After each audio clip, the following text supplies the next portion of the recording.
Hey everybody, today I am going to be taking a look at the new 2020 Cultivate What Matter Power Sheets as well as comparing them to the 2019 ones. I will link in the description all of my videos with these power sheets from this year. I have been using them since the beginning of 2019 and I have recorded it every time I have done a sit down with one of these for the month. So if you're interested in seeing them in actual practice, feel free to check that out. But for right now, I want to compare these and talk about them and talk about whether I'm going to use them this next year. Although I will be doing a more detailed video of what I got out of them in December. Just because they're on sale right now doesn't mean that it's the best time for me to discuss how they worked for the year when the year isn't over yet. So stay tuned for that. And I apologize if you hear any weirdness in the background. I have a kitten named Lucius Meowfoy and he is activated this morning. Such is cat mom life. And yes, I am admitting to being a cat mom now. Anyway, the first thing I want to point out is the difference in price. According to my email when I bought these last year at full price, they were $58 and this year they're $60, which really is a marginal price increase considering the big difference you can see just looking at them, and that is the difference in the binding and the cover. The big difference here is that the 2019 Power Sheets had a soft matte kind of coated cardstock cover and a plastic coil, and the 2020 Power Sheets have a chipboard cover with the metal grommets on them and a wire O binding, or there's another name for it, like a double fold binding or some shit like that. Anyway, it's a binding I hate, but it is technically an upgrade in terms of cost. So an additional $2 actually doesn't seem that. I would have expected it to be a bigger price increase based on the change here. Now let's talk about that, the cover change. It's more durable for sure. It looks a lot fancier because, you know, plastic coil never looks fancy. There's a lot more foiling. Each cover has foiling on it, but there's a lot more foiling here. I love this blooms pattern. They also have 3 other covers, a petals one like this, and then a pink and a teal like linen cover. But of course I got the flowers. Is there ever a time I don't get the flowers? So there's a lot of foiling here. It's a beautiful cover. Everything else, I like this cover a lot more visually than I like this one. But like I said, this binding is not my favorite. And the reason I don't like it, and I ran into this the other day when I was flipping through it, is that there comes a point if the coil moves around where flipping everything back on itself becomes a problem. You may see it when I flip through it today. It depends on how it works. Oops. I just find these coils to be super janky. Like this spot where they don't connect is a real big problem for me. I would have preferred they stuck with the plastic coil, but I understand if they want to make it feel a little bit more quote unquote luxurious. A big thing here is durability. I feel like this harder cover and this other coil are a lot more durable than this one, which is great if this is a cover. It's great if this thing is something you bring with you everywhere. I don't. My Power Sheets literally stay on my desk open like this all year long. Like I have had them open like this on my desk to whatever month it is pretty much every single day in 2019. So having a more durable cover really doesn't matter to me, but if it does to you, that could be a plus. Now I added this little pocket here. This came from the Rose Paper Party Patreon. I don't know why I put that there. I just thought it was a good idea at the time. But you open this one, and this one actually comes with a pocket, and I believe it might be the right size for the wild cards if you bought those. I didn't buy these this time around because I didn't really use them this last year, and I have a whole bunch of them left if I decide I want to use them, but they fit really great in this pocket. So if you've got these wild card sheets, they're basically like sheets to customize the blank pages of the Power Sheets, then this pocket will work great for that. Here's your front. They're both with whatever the theme is for the year, and they're both foiled. Let's do this, hashtag Power Sheets, similar thing. The paper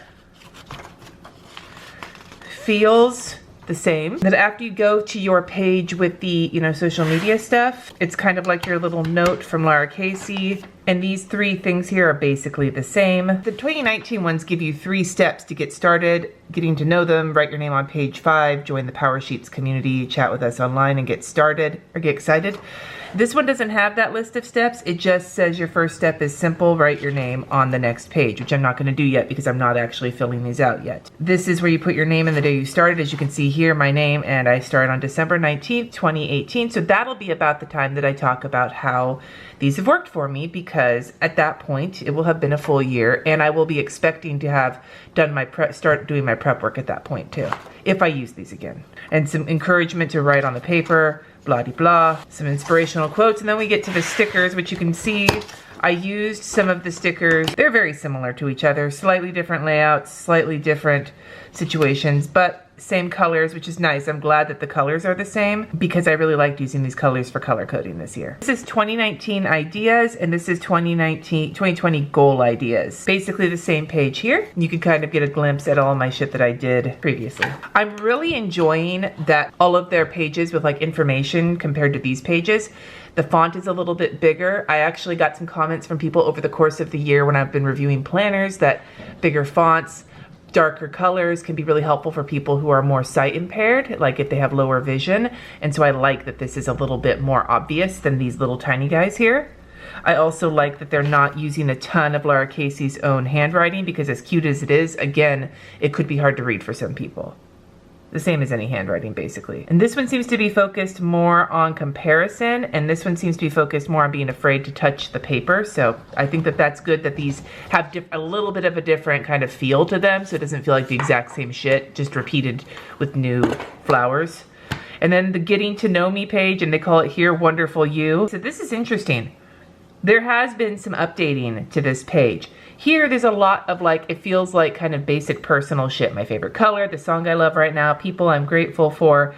But this one changes some of that out. So you have what I value, a bunch of different, words here, and how I feel about goals versus who I'm grateful for. And I actually appreciate that because it feels a little bit more practical. I love the gratitude stuff, but it's not really something that I felt like was necessary when it came to trying to set goals for the year. Same with like things I love to do. Like I'm not worried about the things I love to do as much as I'm worried about the things I need to do. So having some of these things changed around and I want to be known for is a different category. So the new categories here are I want to be known for, what I value, and how I feel about goals. And the categories that are not here are favorite color, song I love right now. My home personal space is usually things I love to do and I am grateful for. Now these are completely different spreads. So this was the break your identity box spread, the things you decided you cannot do and the possibilities if you were to crush your identity box.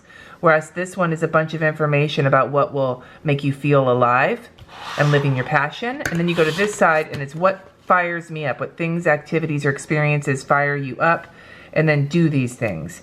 And here it is, who I really am, with a bunch of information, my story so far in a few words, and why I want to make what matters happen. So these are totally different pages. This really seems to be focusing on stop comparing yourself to other people, focus on what makes you happy and what fires you up, and then do the fucking thing, as opposed to determining who you are. I'm gonna tell you right now, so far I am really enjoying that there is a difference here because it feels like this prep work is not gonna be exactly the same as the previous year's prep work, because that was one of the things that was keeping me from potentially using these again. Now we have the cultivated life evaluation, which is the same setup here. All of the categories are the same: health, friends, finances, spiritual, personal growth, recreation, work, family, and spouse or significant other. And the instructions are basically the same. There's like slight differences, but basically the same. Now we have the identity box situation right here. Uh-oh, cats are chasing each other. Give it a rest. These are not the same. So this break your identity box page here is the same. What have you decided that you cannot do, and imagine the possibilities if you were to crush it. But then this who I really am page is different.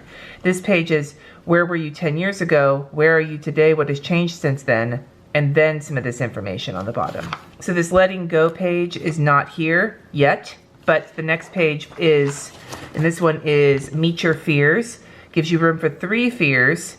If I were to step into these fears and take action, I would feel, and then is it worth it? Blah, blah. Basically similar to each other. And now these spreads look very similar as well. We have good things. So a bunch of good things that worked in the last year, and then a bunch of challenges, what didn't work to help you live on purpose in the last 12 months. And then here we got lessons I learned, big or small, what remains confusing, unanswered, or unresolved in your life. Despite this, what are you choosing to believe? So in this particular situation, the lessons I learned was a whole page, and then there was this situation about what remains unanswered or resolved or whatever. And so they gave you less room for the lessons. They added this section here, and then this, despite this, what are you choosing to believe, is a new section. And then the people I'm grateful for is the whole page. On this page is a little checklist that doesn't exist in the old power sheets to check. I often feel time is flying. Being present with the people I love can be challenging. There's a bunch of stuff to check here about whether or not you feel like life is flying and passing you by. And then we have the big picture. Where do you want to be when you're 80 or 90 or 100? What will matter to you then? What won't matter to you then? And here we have the saying no to and saying yes to page. So it's totally different. And now we have my legacy. Who do you want to be? What do you want to be known for? Which seems to be a theme going through here. And then why do I want to make what matters happen in the big picture? And here's the big picture pages. Where do you want to be when you're 80? What will and won't be important to you then? So this is the big picture page. And then if you could imagine your most purposeful year yet, what would it look like? And that's the same one right here. My cultivated year. This situation is marking your threads, where you go through and look for common threads or themes in what you have written, get a highlighter out and mark them. Check here, oh hi Mark, when you're done marking your threads, and then what threads did you discover? I'm pretty sure the marking your threads happens in the goals section. So the marking your threads happens later in the old power sheets. And then brainstorm your year ahead, big picture vision, goals for the year, and I'm saying no to and I'm saying yes to. So some of these things are the same, they're just in a different order, and I think I like the order here better than last year. And then choosing your word of the year, and then a spot for you to put your word of the year and why you chose that word. And this is where you are imagining your best year. Everything in here is phrased a little different. See, there's a lot of talk of legacy and change in here versus cultivating and stuff like that. Like I feel like there's some slight differences in what it's asking you to talk about, again, which I think is great because it gives you something a little bit different to chew over. And then here is a vision board for the next year. And I feel like there was something like this in here as well for vision board. Did I miss that? Might have missed that. I think that's this one. This is the vision board for, so there again, similar stuff, just in a different order. And then here we are at the goals. I love the flowery pattern, though I wonder if that's the same in all of them or if it changes based on what cover you have. So see, as we get into goals here, here's the whole situation with the threads. And for this one, it talks about one pivotal moment. The thing when this pain of staying the same is greater than the pain of change. I've heard that a bunch of times in various things. So then naming the threads is here, which was earlier, and how to choose the best goals. This basically takes turning your threads into goal ideas. So you have your threads and you have this whole blank page to take the threads and think about goals. Here walks it through a little bit more constructively, which is something I felt was missing last year. Gathering your goal ideas, checking them, and then choosing the 1 to 8 ideas. Now here's a page to kind of do that brainstorming and like smush them into actual goals. They don't give you that here. You just sort of use this space down here to work on that. But then this is your spot to write out your 2020 goals, and they only give you space for 8 of them. This last year they gave you space for 10, but I actually didn't use all 10. I only used 8. So I think that, because I felt like 10 was too much. So I totally get that that's something that they might want to mess with, you know? Anyway, once we've looked at this page, so this page is the similar one to the one at the end of the 2019 goal setting section for you to put your goals in. The action plan worksheet tips, just giving you some ideas on how to fill out the action plan sheets per goal. And now we're going to look at the actual action plans, and I'm just going to flip to a blank one. I know I have a blank one because, like I said, I only had 8 goals and they gave you room for 10. So here is your action plan. And I will tell you, these pages were great for figuring my goals out, but I didn't like how they weren't very helpful in, like, once I had gotten through the first like month or two, they weren't helpful anymore. Whoa, did I scare the shit out of a kitten? I really appreciated these for breaking down my goals, but they didn't really offer a framework for a whole year's worth of goal. It was more like, let's brainstorm this, and then as you work through it, you'll deal with it. But I didn't find myself revisiting these pages as much as I revisited the page with the basic goals on it. I wonder if these ones this year are a little different in helping you kind of break those goals down. So we have the big picture goal, or your goal for this year, and why. That's the same. You have a little less space for it here as opposed to this side, which I like because then you have more room for stuff. And there's a little progress bar up here. That's new. Again, I like that. The positive effect taking action on this goal may have on me and others is the same. How will I feel at the end of the year having made progress? And at the end of the year, a season, how I celebrate having progress. And this one says, what is at stake if I don't start this goal, which is different than this. And thinking about where you are now, your starting point, and where you want to be at the end of this year, what needs to happen in the in-between. Brainstorm what needs to happen to get you from here to there, and it gives you a little timeline.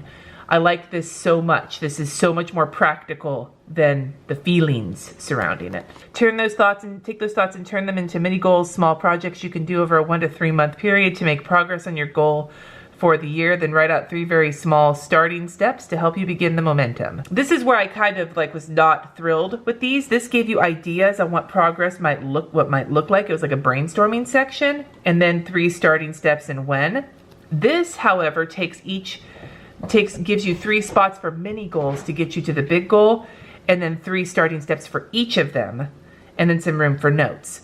And this to me is, for these big, like the goals I had this year were really big, you know, like, so having not a lot of space to actually map the goals out was not useful in this. I still was able to do it over the course of the year, but I think this will be a lot more helpful in terms of planning my year out. Remember I said this was in the back here? You get through all your 8 action plans, and then you have this page, which is the yearly overview, which you also have here. And if you notice, I didn't actually use this very much because, like I said, these goal worksheets didn't give me a lot of meat to dig into for planning my year, but I feel like planning my year out with these particular steps is actually going to be a lot more helpful, and I like that.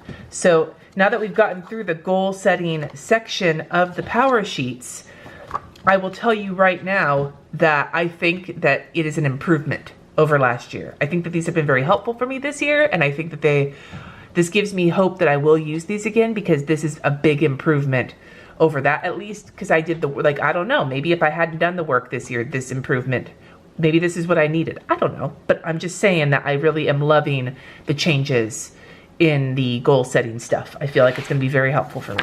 Okay, let's look at the monthly section. And we should talk, and I'm gonna go to a month I haven't filled out yet, just so it's not, you know, covered in all the things. And then we'll look, I will also take a look at the other situations. Okay, so here is this page, and I don't know if you've watched any of my previous videos, but I had decided in October that I was barely using this page, wasn't using this one at all, and I was barely using this page because they just felt like they weren't that useful to me. They were too generic, too vague.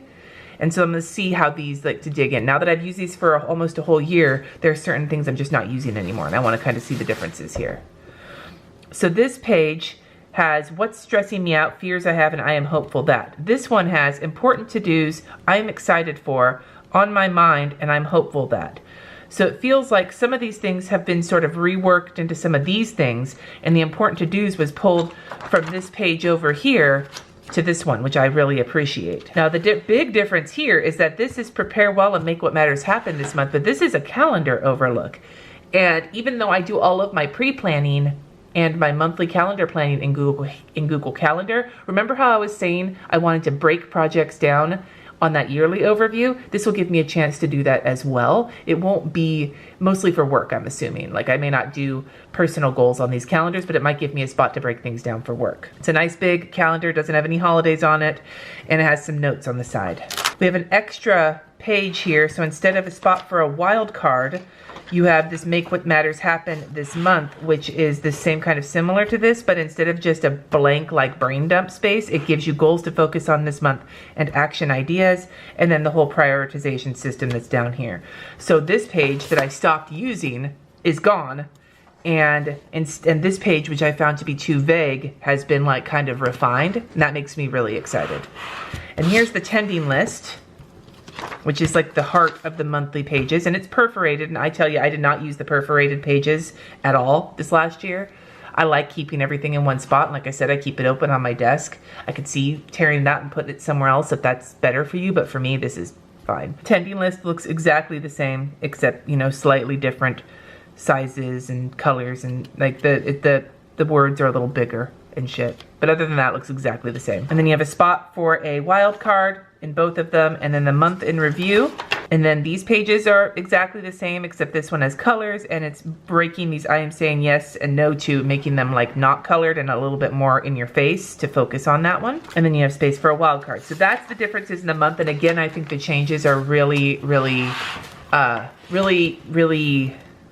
for me at least, exciting. So now the other thing that the Power Sheets have are special sections for each season, except for, I don't think they have one for winter. They have for fall, spring, and summer. And so we'll look at spring first. It's the Clear the Clutter checklist. This is basically the same, again, slightly different formatted. And then your refresh, which is again the same, just slightly different formatted. And then your goal refresh, once again, it's the same, except now there's only room for 8 goals. And then a wild card spot. So the spring stayed the same. Let's look at the summer. Fruitful summer is the same. So let's see if the fall is the same. Savoring cultivates contentment, that's the same. And now the last bit is at the end of the power sheets, where they give you a chance to kind of wrap it up. And I will tell you that one of the things that I appreciate about the power sheets is that they don't do a bunch of redundant work at the back that you're just gonna redo if you buy the new power sheets. Like, I'd already glanced through to look at this. All there is a page to highlight something from each month of the year, and that's it. So if you want to do more of this deep work, you would buy the next power sheets as opposed to doing it here and then copying it over. I appreciate that so much. I'm excited to try these out again. Again, like I said, oh, fuck, see, this is what I'm talking about. Like, I can't close the fucking binding. I have to like,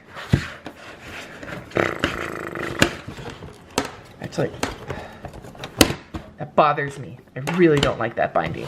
But binding aside, I might maybe I'll uncoil it and have Staples recoil it with a shitty plastic coil, because that'll be better. Again, I'm gonna go over this a lot more in December when I talk about how this went for the whole year. But just looking at the changes here, I feel like the changes that were made to this, except for the binding, which I really dislike, the changes that they made to this in terms of the work you're gonna be doing, I personally find very compelling. Maybe that's not the right word. Very interesting. Like, I want to use them. So that's a good thing. I was worried it was going to be a same old rehash, and it's not. I also feel like if this one, like I've bought power sheets in the past and not used them the way I've used them this year. The Cultivate shop, Lara Casey, all of that. There's a big religious piece to it. Like, they sell religious journals. She's very Christian. And in the past power sheets, the religious overtones have been really strong, and I'm not a Christian, so I couldn't really hang with that, so I never finished them. And this year it felt like they really pulled back on that. And I would say that if there was any kind of religious anything left in these, I think it's mostly gone in these ones. And I appreciate that, because I think this is a valuable tool for some people, and I just would not be a fan of it only being geared towards a certain group of people when other people could get something out of it too. So I appreciate that. Overall, I think the changes are great, except for the coil, which I'll just keep mentioning. And I love how it looks. I should also mention the paper is the same size. The cover is slightly different size. So like the desktop space it takes up is slightly taller and slightly skinnier because of the shape of the cover. But the paper size is the same. I'm not going to do a pen test because I don't really want to do a fucking pen test. I used Papermate flares. You can see here, there's a little shadowing, barely any shadowing, barely any bleed through. I've used a bold ass fucking pen all year and it's been fine. I feel, this is gonna sound ridiculous. I feel like if you're worried about what pen to use in these power sheets, you're missing the point. I think that you shouldn't be worried about the pen as much as you should be worried about what you're putting in it. And then a pen test might actually distract from that. Correct me if I'm wrong. Tell me if I'm full of shit in the comments. Maybe I will do a pen test and put it on Instagram. But I'm feeling like after looking through this whole thing that a pen test is like kind of just seeing the trees and missing the forest. Anyway, overall, that's my opinion on the new power sheets compared to the old ones. Stay tuned for both my last couple months of using these. In December, I will be going through these again on camera like I did if I use them. Remember, I still have to make that decision, and even though I'm feeling very positive about that decision right now, I may change my mind. So I will let you'll be able to see all the prep work. I have a week blocked out for prep work of these if I decide to use them in December, and I will be taking you along for the process as well as going over my full year in these, so stay tuned for that. In general though, I would love to hear any questions you have about these, any questions for me about what I've gotten out of them this year. I'd love to hear them in the comments below. Thank you so much for watching. Subscribe if you haven't already, and I will see you in my next video.